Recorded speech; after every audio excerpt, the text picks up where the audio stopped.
ஒரு சமூகமாக நாம் எங்கு நிற்கின்றோம் என்பதை கேள்விக்குள்ளாக்கும் தருணமாகவும் மாறியுள்ளது. ஒருபுறம் பெண்ணின் குரல் அடக்கப்படக்கூடாது என்ற நியாயமான கோஷமும், மற்றைய புறம் நீதிமன்ற தீர்ப்புக்கு முன் ஒரு மனிதனை பொதுவழியில் குற்றவாளியாக மாற்றலாமா என்ற கடினமான கேள்வியும் சமூக ஊடகங்கள் என்று சாட்சி அல்லது நீதிபதியா என்ற கேள்வியையும் உள்வாங்கி நிற்கின்றது.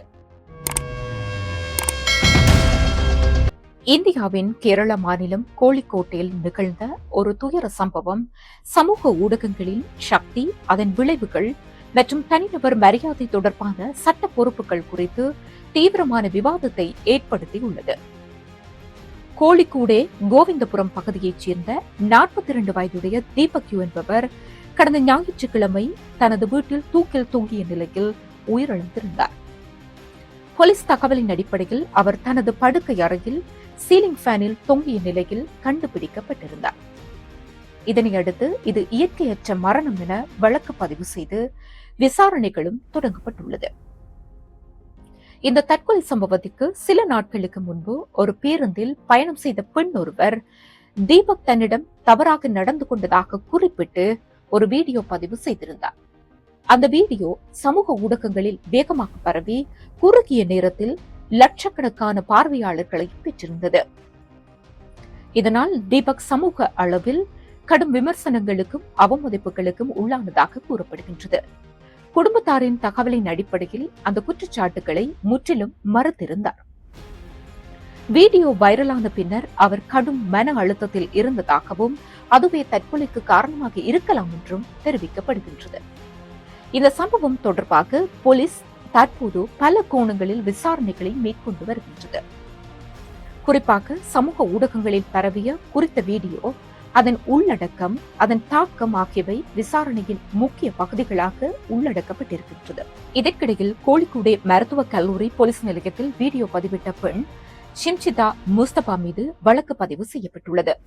அடிப்படை மன அழுத்தம் ஏற்படுத்தி ஒருவரை தற்கொலைக்கு தூண்டியதாக குற்றம் சாட்டப்பட்டு வழக்கு பதிவு செய்யப்பட்டுள்ளதாக போலீஸ் தகவல்கள் தெரிவிக்கின்றன. இதனால் ஒரு மனித உயிர் பரிதாபமாக முடிவடைந்ததாக கருதப்படுவதாகவும் கூறப்பட்டுள்ளது. ஆனால் குற்றச்சாட்டில் பெயர் குறிப்பிடப்பட்டுள்ள அந்த பெண் கைது செய்யப்பட்டதாக அல்லது போலீஸ் காவலில் எடுக்கப்பட்டதாக இதுவரை எந்த அதிகாரப்பூர்வமான அறிவிப்பும் வெளியிடப்படவில்லை. ஆனால் சமூக ஊடகங்களில் அந்த பெண் கைது செய்யப்பட்டதாக போலியான காட்சி ஒன்றும் வைரலாகி கொண்டிருக்கின்றது. தற்போதைய சமூக ஊடகங்களின் அபரிமிதமான வளர்ச்சியில் சமூக ஊடகங்கள் ஒரு நீதிமன்றமாக மாறிவிட்டதா என்ற கேள்வியும் எழுப்ப தோன்றுகின்றது.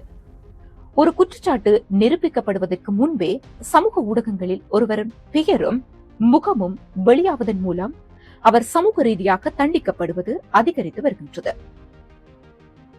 இது சட்டத்தின் அடிப்படை கோட்பாடான குற்றம் நிரூபிக்கப்படும் வரை குற்றமற்றவர் என்ற கருத்திற்கு எதிரானதா என்ற கேள்வியும் எழுகின்றது.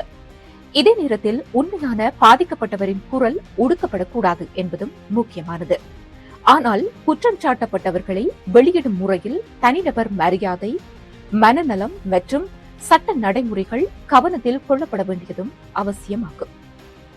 ஒரு சமூகத்தில் சமூக ஊடகங்கள் உணர்ச்சி அடிப்படையில் தீர்ப்பு வழங்கும் கருவியாக மாறும் போது அதன் விளைவுகள் உயிர் இழப்புகளாக மாறக்கூடும் என்பதற்கான கடுமையான எச்சரிக்கையாக இந்த சம்பவம் பார்க்கப்படுகின்றது. கோழிக்கூடே சம்பவம் சமூக ஊடகங்களின் கட்டுப்பாடற்ற சக்தி, தனிநபர் மரியாதையின் பாதுகாப்பு, சட்டத்தின் எல்லைகள், மனநலத்தின் முக்கியத்துவம் என பல பரிணாமங்களில் சிந்திக்க வைக்கும் ஒரு துயரமான நிகழ்வாக உள்ளது.